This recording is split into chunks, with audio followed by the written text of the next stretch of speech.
Oh my god, this movie was so fucking stupid. Okay, I know I'm probably not gonna win any new fans with this one, but I fucking hate the Boondock Saints. I detest the goddamn Boondock Saints. You know why? I'll tell you why I hate the Boondock Saints. Because I've seen Death Wish, The Exterminator, Vigilante, Outrage, Dirty Harry, Straw Dogs, Walking Tall, Rolling Thunder, Magnum Force, Death Sentence, because I've seen real vigilante movies, not this Troy Duffy fucking crap. Alright, like, first of all, the Boondock Saints, hardly a goddamn vigilante movie. It's a fucking serial killer movie. That's what they are. They're a couple of fucking serial killers. And not the good kind of serial killers like Dexter.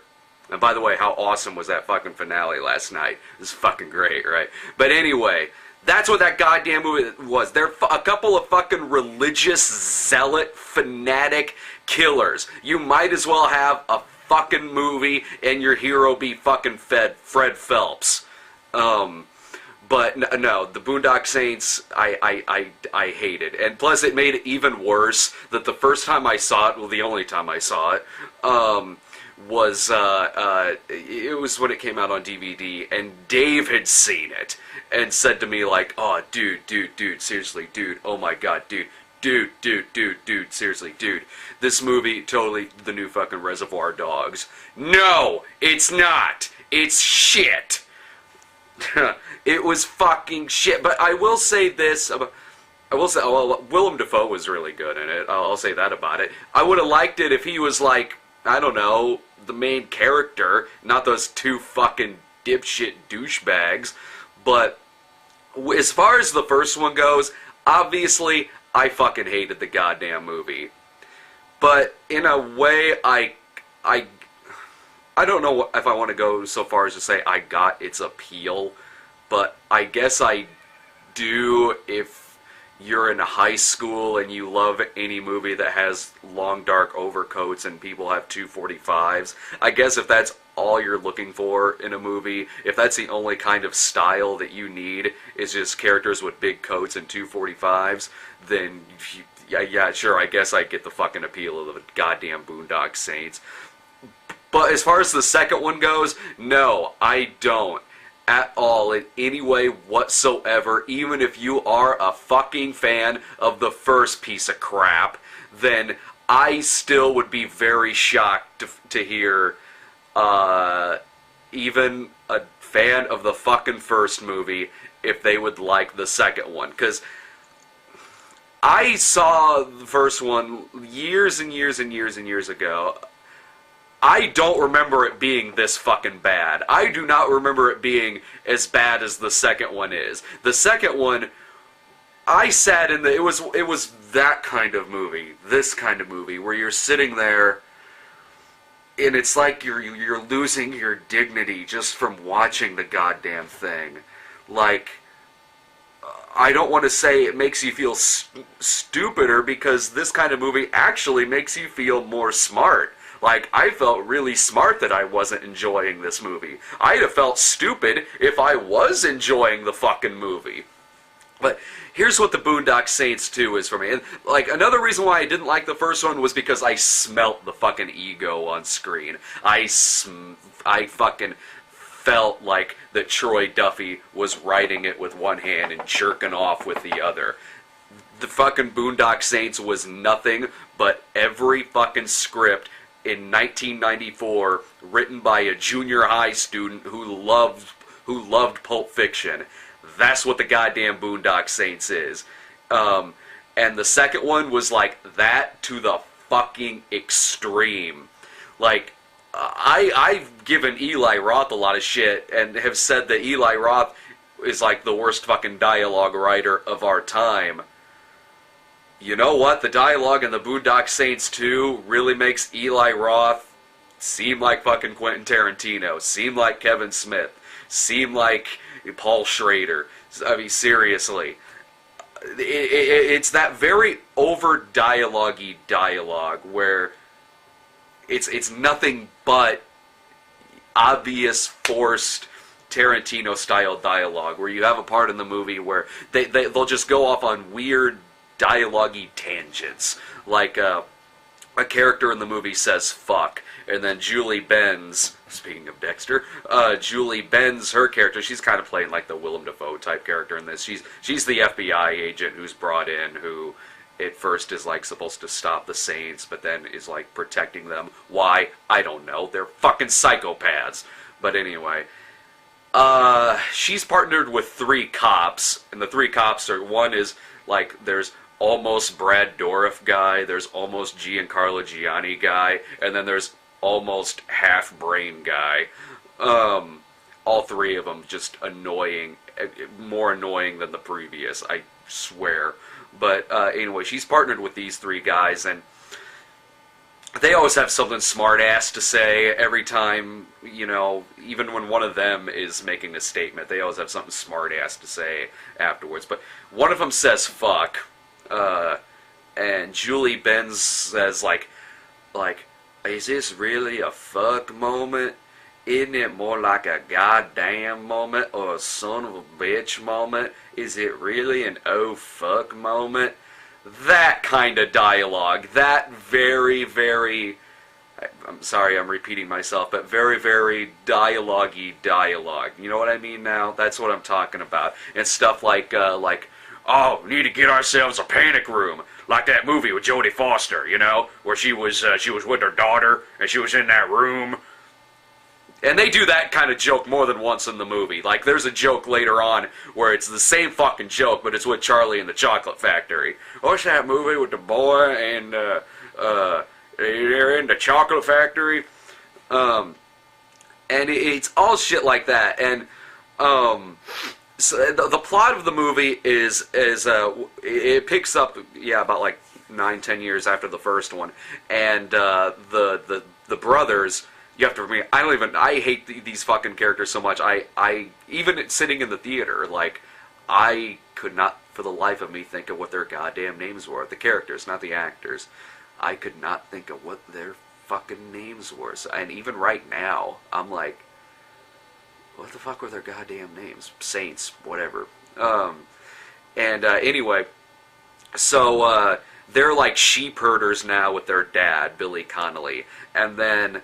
a priest is killed by a hitman, by a really short hitman, and they fucking run that one into the ground. There's a part in the movie where the hitman's hiding behind a fire hydrant. But anyway, a priest is killed by this hitman, and it's made to look like it was the Saints who did it, like with the pennies on the eyes and everything. And so, you know, they cut their hair, their Jesus beards, they get their coats back on, and they go and find out who the hell killed this priest. And same thing as the first one. I mean, like, well, not really, because the first one, like, at least, like, the Saints, as much as I hate them as characters, the movie was about them. They were in, from what I remember, were in a great deal of the movie between them and Willem Dafoe. This one, I seem to recall, like, thinking back on it, and I saw it about like 4 or 5 days ago, in like the first half hour or 40 minutes, they're not really in the movie that much, or at least it didn't seem like it would always cut back between them and the Julie Benz stuff. And it honestly seems like the Julie Benz stuff was a lot, like, she might be in the movie more than they are. And it also has Judd Nelson is in this movie, playing like the son of the mafia guy who was killed in the first one. And so he's like the Don in this movie. This movie, every time Judd Nelson is on screen, is him doing an Al Pacino impression. I kid you not, Judd Nelson is playing this role as Al Pacino. I want these fucking Saints dead! Like that, like really gravelly screaming dialogue. Does she have a great big ass? And, like, that's every fucking scene Judd Nelson is in this movie. And watching it, I'm laughing about it now, but watching it, I'm laughing at it because it was really bad. Not that I thought it was hilarious. Like, in the theater, it was really kind of annoying. But, now it's one of those things, like, when you describe it, when you describe how fucking bad it is, it just makes you laugh. And there are good actors in this movie. I mean, Judd Nelson, Julie Benz, Reedus, and Sean Patrick Flannery, and Billy Connolly, and all of these good actors are in this movie, but they're all speaking this awful, like neo, horrible, like Tarantino wannabe dialogue. And like, so everyone in this movie is so bad, but it's not their fault, because it's like, you know, the actors in Troll 2. You know, yeah, some of them were genuinely pretty bad, but others, it's like that dialogue that you can't make sound good. Like, alright, here's like a spoiler. Willem Dafoe does come back in the movie at the very end. And at first, it is like, oh cool, Willem Dafoe's on screen. And then he starts talking. And with that awful Duffy dialogue, he starts speaking. And he's sitting there fishing. He's like, you're scaring my little fishies away. Don't scare my little fishies away. Troy Duffy, you are not cool. You suck. And also, Troy Duffy is not a good director. I realize that this is only his second movie, and at this rate, hey, maybe in another 10 years we'll get Boondock Saints 3. It sets it up for it. But he can't direct either. He's got this horrible, over-stylized way of directing that is not stylish at all. Like, really, when you break it down, the Saints, they just kind of stand there like this. Really in one place. They don't really, they don't really move a lot. They just kind of bam, bam, bam, bam, bam, bam, bam, bam, bam, bam, bam. That's a Troy Duffy action sequence for you. And you remember in the first one where, like, there was that scene where Willem Dafoe is describing a gun battle that had previously happened, and he's like narrating through it as if he's actually there, and it was just that trying to be cool just for the sake of being cool, where like for no reason whatsoever, like he's not only narrating this battle that he wasn't even at, but he whips his gun out and starts firing it into the air. Like, oh yeah, Troy, you're as cool as crack. They do that not once but twice in this goddamn movie, and it makes that scene in the first one look like a pretty decent move. In the second one, the first time they do it, and both times they do it with Julie Benz's character. The first time they do it, it's she's standing there, and like the gangs, they have their guns pointed at each other like this, and she walks between them, not saying a word. So it's like this doesn't even have to be happening right now, because she's just walking in slow motion, looking at the camera, and as she's walking in slow motion, it keeps like fading in and out, fading to black, in and out, and coming back and forth like that. And then I swear at the end of this take, she winks at the camera. Like, literally. I'm pretty sure she fucking winks at the camera at the end of this. And then, when they do it again, oh, fuck. She's about to, once again, is about to describe a gunfight that is going on. And, because she says the line, it was like the gunfight at the OK Corral. Because she says that, her doing the play-by-play of this action sequence is her, I shit you not, dressed like Calamity Jane with a long western overcoat and a cowboy hat and 6 shooters. I shit you not, she's aiming fucking 6 shooters everywhere. This movie sucks ass. Had it not had been for The Fourth Kind, this would easily, hands down, be the worst film I've seen all year. And going back to like actors who pop up into this thing, Peter Fonda pops in at the end of it, and And he's playing, in case you didn't know, he's playing an Italian guy. He's called the Roman. And he's using, like, just the most, like, stereotypical kind of Italian accent. I can't really do it. Like, he's got more of a stereotypical, like, Italian guy accent in this than I do in those Big Box episodes. Like, that's, like, the only that kind of accent that I could really do, but he doesn't quite sound like that. It's like it's a little different. But anyway, so even Peter Fonda comes across looking horrible in this goddamn movie, and then Clifton Collins is in this as their sidekick. And just in case you didn't pick up on this movie that he's playing a Mexican, he's always called a Mexican. His guns have the Mexican flag on it.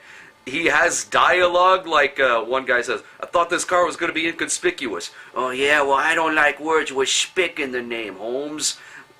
Like that. So he's fucking annoying in the goddamn thing too. But first of all, I'm not even sure why this character is even in it. Because they didn't want to use their sidekick from the first one. He has a cameo in this. It's in a dream sequence, but the guy's obviously available. I'll say that, like, maybe if you really did like the first one, the only reason why I say is, I mean, I hope you don't. Like, I really do. But I mean, I saw this with a decent-sized crowd in the audience. They were eating this thing up. I mean, seriously, I felt like a sheep in a pack of retarded wolves. They were seriously devouring this fucking thing. So maybe if you are a huge fucking Boondock Saints fan, then shit. Yeah, maybe he might like it. I guess. I hope not, because this one, I do not see the fucking appeal of this fucking movie. Not in any way whatsoever. So, yeah, I'm going to say right now, skip this fucking thing. But I'm the wrong guy to go to if you want to go to someone to try to get Boondock Saints compliments out of them. No fucking way. None whatsoever. I'm sorry. I'll stick in any fucking Charles Bronson movie on the planet. I would rather watch Death Wish 5, Face of Evil, than I would rather watch 5 minutes of either one of the Boondock Saints movies. The Boondock Saints are horrible creations of cinema. They are the anti-cool. They are the anti-Charles Bronson, the anti-Steve McQueen. They're even the fucking anti-Robert Culp. That's how fucking uncool the fucking Boondock Saints are. But I did make a promise. I made a promise to my buddy Chris that I would try to find something good to say about this movie, because Chris, my buddy, I love him like a brother, but I mean, he's got Boondock Saints action figures, so shit. But anyway, I told him I'd try to find something nice to say about this, and I will. I'm gonna leave it on that. This movie had one genuine laugh in it. It had one fucking part in the movie that made me laugh. There's a sequence where Clifton Collins he has a janitor held hostage, and he's waiting to burst through the room to go in on this gunfight in a hotel room, I believe. And so he and the janitor are talking, and Clifton Collins wants to have like a good one-liner, like a catchphrase, like a "I'll be back" or an "Hasta la vista, baby," and stuff like that. So they're bouncing back and forth ideas on each other on what he should say. The setup to this didn't really make me laugh all that much, because it still, once again, just felt like fucking Troy Duffy just being Troy Duffy. But the payoff, genuinely funny. When the gunfight ends and Clifton Collins is standing there with the two guns, what he says, what he comes up with, I laughed. It was pretty funny. So that's the nice thing that I'll say about this movie, is that in a nearly 2-hour movie, it had one funny part in it. There's your fucking compliment right there. So, Boondock Saints fucking suck.